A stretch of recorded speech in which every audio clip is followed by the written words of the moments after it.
Nos últimos meses, a Arábia Saudita tem investido pesado na contratação de jogadores da elite do futebol mundial.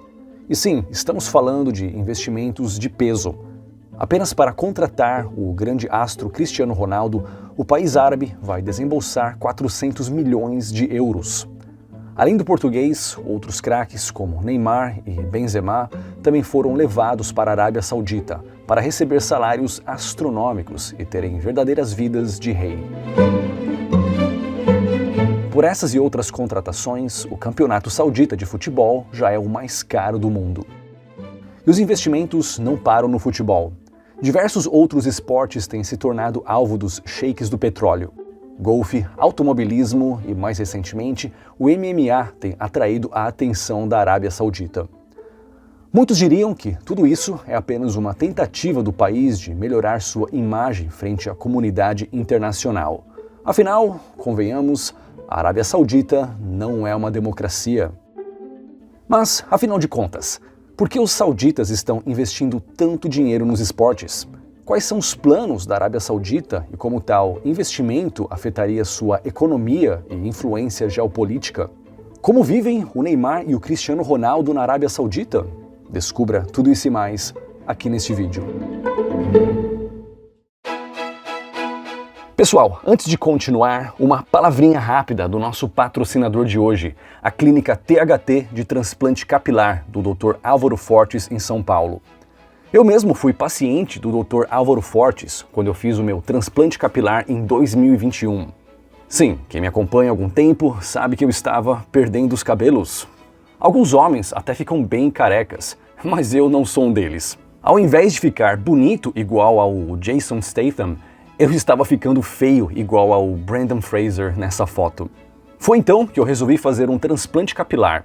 Eu até passei pela Turquia e até considerei fazer esse procedimento por lá, mas após pesquisar o custo-benefício a longo prazo, eu resolvi fazer meu transplante capilar em São Paulo com o Dr. Álvaro Fortes.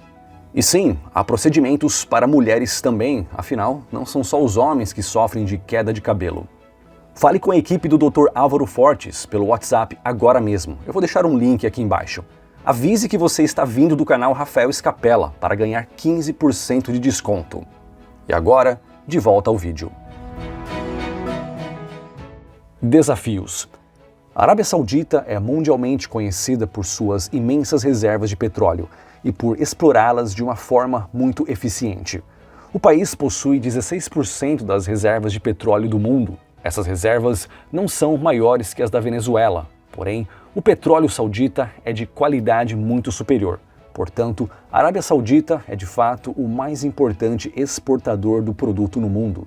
E essa situação, inclusive, confere à monarquia árabe uma grande fonte de divisas em dólar, além de garantir ao país poder material e imaterial na geopolítica, ou, usando o jargão técnico, hard power e soft power. Porém, o petróleo saudita não é importante apenas no exterior. Ele é fundamental para a economia do país. E atualmente o petróleo representa 40% do PIB saudita, além de responder por 75% das receitas do governo e por 90% das exportações. Os lucros do petróleo na Arábia Saudita são cada vez maiores. E a Saudi Aramco, a maior petroleira do mundo, teve um lucro absurdo de quase R$1 trilhão no ano passado. Isso representa uma montanha de dinheiro no presente. Por outro lado, essa situação torna a economia saudita muito dependente do petróleo no longo prazo. E esse longo prazo é justamente a grande preocupação da monarquia do país. Estimativas apontam para o fato de que o petróleo na Arábia Saudita vai durar até 2100. Bom, isso significa que os sauditas têm muito tempo para correr atrás de alternativas, não é mesmo? Na verdade, não. É que muitos especialistas acreditam que o petróleo, enquanto fonte de energia, vai se tornar inviável muito antes disso, por volta do ano 2050. Isso se deve a constantes pressões por energias limpas e renováveis, além dos avanços tecnológicos nessa área. Portanto, para um país que depende tanto do petróleo, o tempo está correndo. A outra Agenda 2030. Os sheiks do petróleo estão realmente preocupados E aí que entra a explicação para vários dos investimentos atualmente feitos pelo país, inclusive nos esportes. Na verdade, a Arábia Saudita possui um plano cujo objetivo é alcançar um alto grau de diversidade, tanto econômica quanto cultural, já na próxima década. É o chamado Saudi Vision 2030, também conhecido como Agenda 2030, mas não confundir com a Agenda 2030 do Fórum Econômico Mundial e da ONU.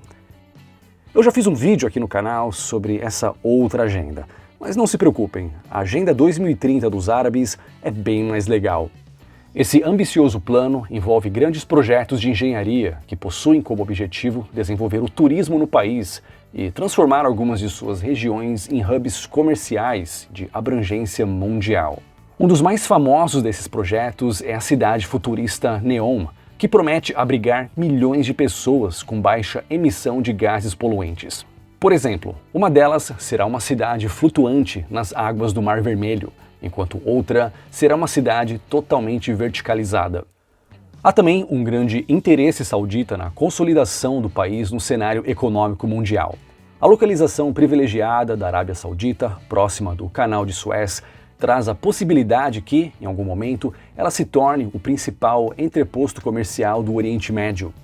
Também foi por esse interesse em ter mais relevância no comércio mundial que a Arábia Saudita se candidatou para entrar para os BRICS, bloco econômico do qual o Brasil também faz parte. Mesmo com a presença do Irã, um inimigo dos sauditas, no citado bloco, o ingresso do país árabe atende bem aos interesses de sua Agenda 2030.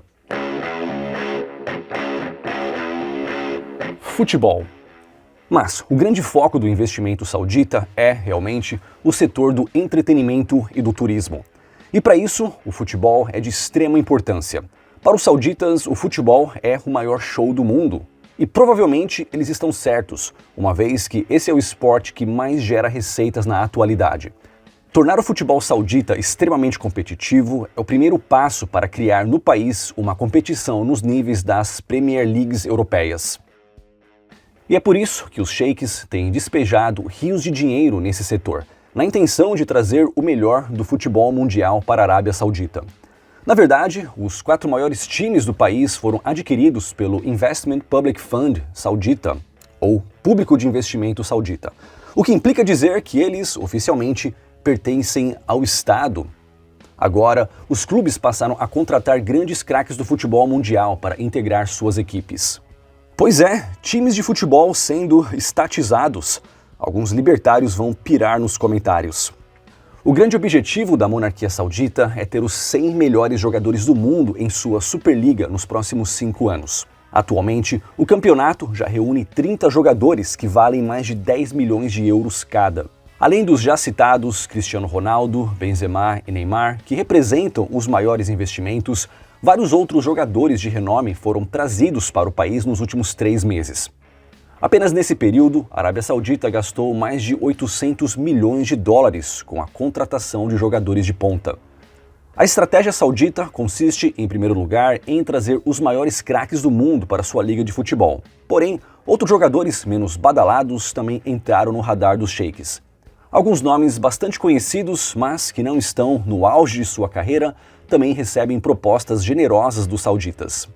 Ainda, aqueles que são jogadores de elite, mas que, mesmo assim, não jogavam pelos grandes clubes europeus. Esses 3 grupos de atletas compõem, basicamente, o time das recentes contratações para o Campeonato Saudita de Futebol. Mas o que atrai esses jogadores para um campeonato que, até então, era completamente desconhecido em um país com uma cultura muito peculiar? Bem, em primeiro lugar, estamos falando de uma montanha de dinheiro. Cristiano Ronaldo, por exemplo, vai receber 200 milhões de euros por cada uma das 2 temporadas que foram contratadas. Por essa grana, é bem provável que ele aceitasse jogar até na Lua, mas a coisa não para por aí.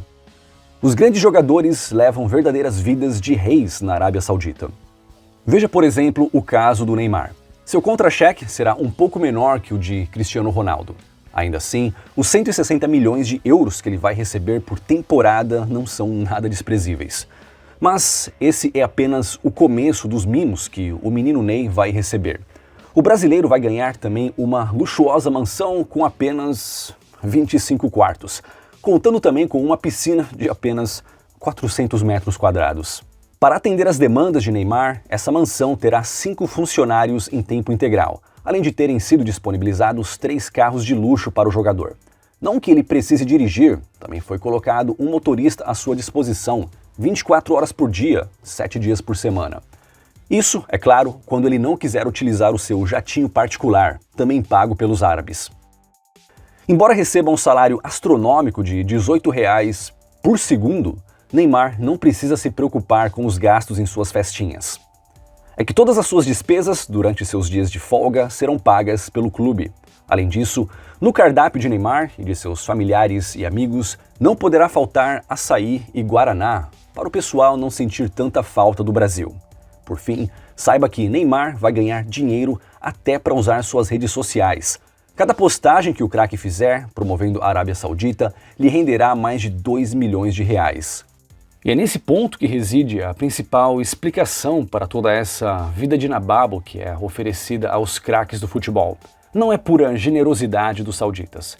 Trata-se de uma tentativa de promover o país no exterior. Por um lado, as atenções se voltam para a Arábia Saudita por conta das contratações milionárias.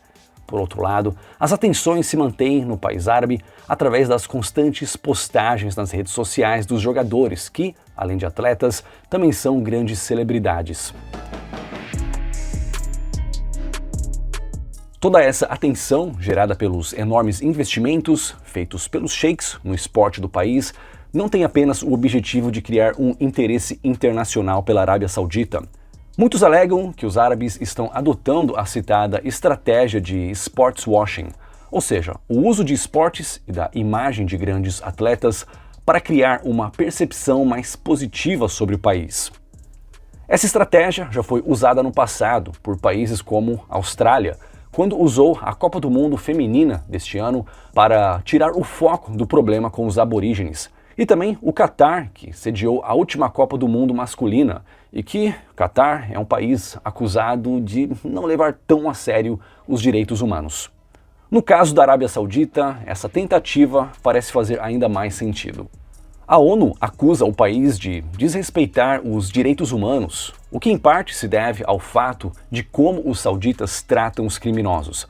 Roubo pode ser punido com a amputação da mão direita do infrator, e o assalto armado pode ser punido com execução, crucificação ou amputação, dependendo da gravidade da infração. Essa fama realmente não colabora para as intenções sauditas de se integrar ao comércio mundial. Por mais que o país tenha muito a oferecer para seus investidores, o fato é que nem toda empresa quer ter seu nome vinculado a um país que não reconhece certos direitos civis de homossexuais, mulheres e minorias religiosas. Pouco a pouco, os sauditas estão mudando e aplicando reformas. Porém, para alguns países, empresas e possíveis visitantes, tais reformas ainda não foram longe bastante. Para a Arábia Saudita, mudar o foco das notícias internacionais a seu respeito é fundamental. Ao invés de ouvirmos notícias de que, finalmente, as mulheres sauditas estão autorizadas a dirigir veículos, agora nós ouvimos os relatos das contratações milionárias feitas pelos sheiks do petróleo.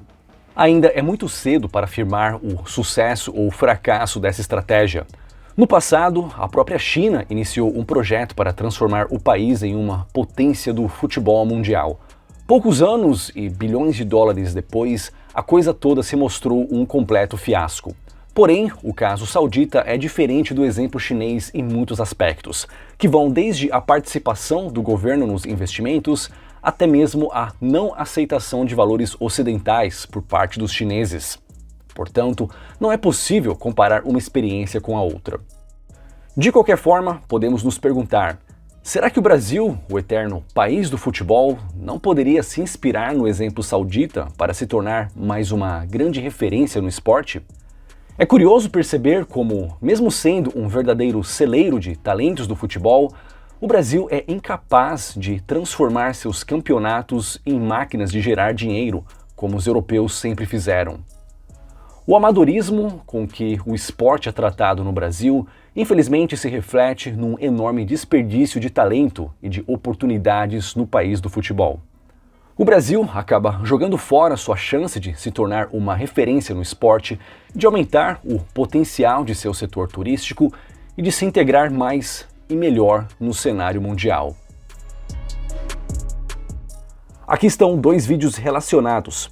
Em 2023, eu visitei Dubai pela segunda vez e encontrei uma cidade com muitas oportunidades para brasileiros. Clique nesse vídeo para saber mais.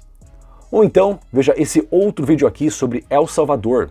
Será que El Salvador conseguiu mesmo acabar com a violência? É só clicar e assistir. Muito obrigado e até o próximo vídeo.